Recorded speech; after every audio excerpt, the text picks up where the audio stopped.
Back in May of this year, we took the HTC Desire 816 for a spin and concluded it was a mid-tier phone with flagship DNA. We hoped those genes were dominant, and that we'd begin to see more flagship-like performance out of HTC mid-rangers.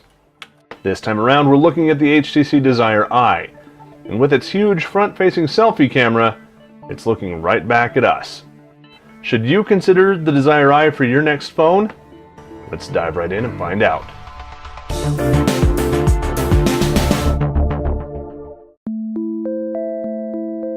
The Desire I feels solid in the hand. Its rounded corners look nice, and its edges are rounded over for a comfortable but secure grip. Unlike the One M8, the Desire is made of polycarbonate, not aluminum. Unlike the One E8, the Desire I is semi-matte, not hyper-glossy.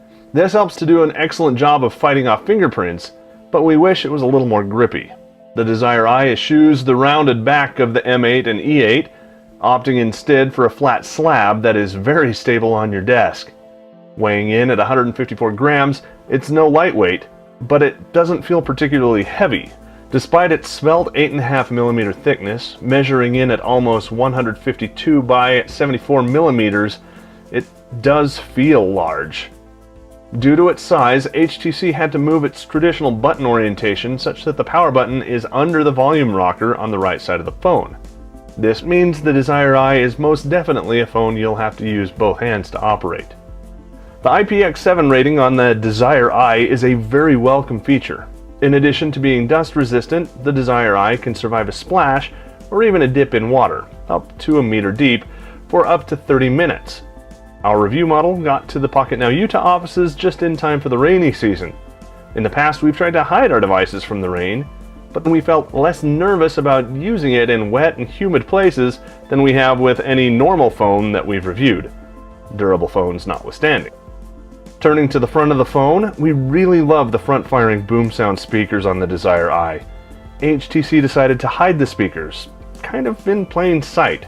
So far, we've been surprised how little dust these grills have gathered, and they sound absolutely wonderful. Let's hope the next time we make first contact, it isn't with a room full of corpses. Let's hope. The screen on the Desire I really stands out with its bright but not oversaturated colors and deep blacks that look great, especially when watching Netflix and other videos. This is thanks in part to the 5.2-inch Full HD LCD panel that HTC opted to use. Inside the Desire I is 16 gig of storage, and there's no 32 gig option. To combat this, an empty microSD card slot is included, and it's capable of adding an additional 128 gig capacity for your pictures, videos, and even apps if you want to go to the trouble of moving them over. HTC included Android 4.4.4 KitKat with Scent 6.0 for the Desire I, with some sources claiming that an update to Lollipop is slated somewhere in the first quarter of 2015. Sense, along with HTC's own suite of software, don't fight stock Android. Instead, they complement it. HTC has done a tremendous job unifying both their operating system and their preloaded apps such that everything feels like it belongs together. Some of the main feature points of the Desire I are the cameras. The camera app comes with some neat features that you'll probably play with once, then forget about, including a split screen mode for taking a picture of yourself while you're taking a picture of something else, and quite a few other things as well. The Desire I even comes with a dedicated physical shutter button. When using the main camera, the positioning of the lens takes a little bit of getting used to keep your fingers out of the way. Stills were crisp and clear, and colors were vibrant. Blurry pictures were the exception rather than the rule. Pictures taken in low light situations without the flash were fair, but not outstanding.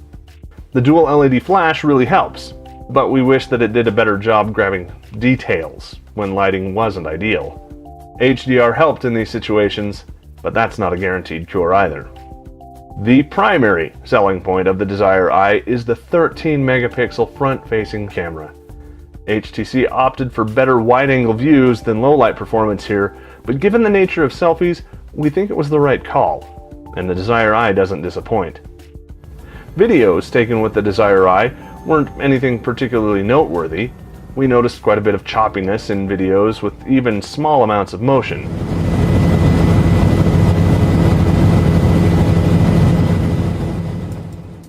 In everyday use, the HTC Desire Eye is plenty fast enough for anything you can throw at it. Sense UI is quick and responsive, and we only notice slowdowns when launching some of AT&T's pre-installed apps.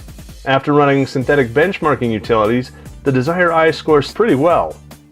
All that performance is thanks to a Qualcomm Snapdragon 801 clocked at 2.3 GHz running on all 4 cores.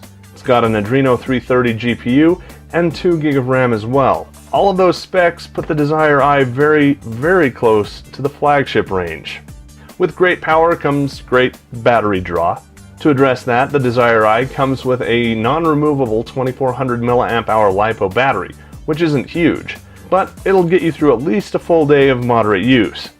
Once the battery has been exhausted, Qualcomm's Quick Charge technology is supposed to recharge up to 75% faster than devices without the tech. But you'll have to use the supplied charger or one that's compatible. For now, the HTC Desire Eye is an AT&T exclusive. Pricing runs from $550 with no annual contract to $150 if you're willing to and able to agree to a 2-year plan through the carrier. Typically, when we review a phone out here in the Pocketnow, Utah offices, we carry our daily driver alongside the review device.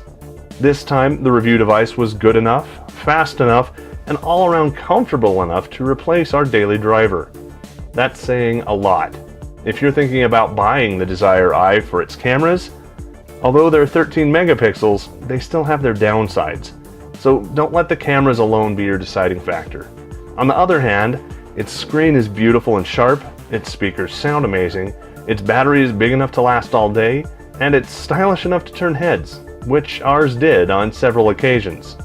If you still have any doubt, the Desire Eye beat out the HTC One M8 on the 2014 Pocketnow Holiday Shopping Guide, and the Desire Eye finds itself becoming HTC's most giftable handset for this holiday season.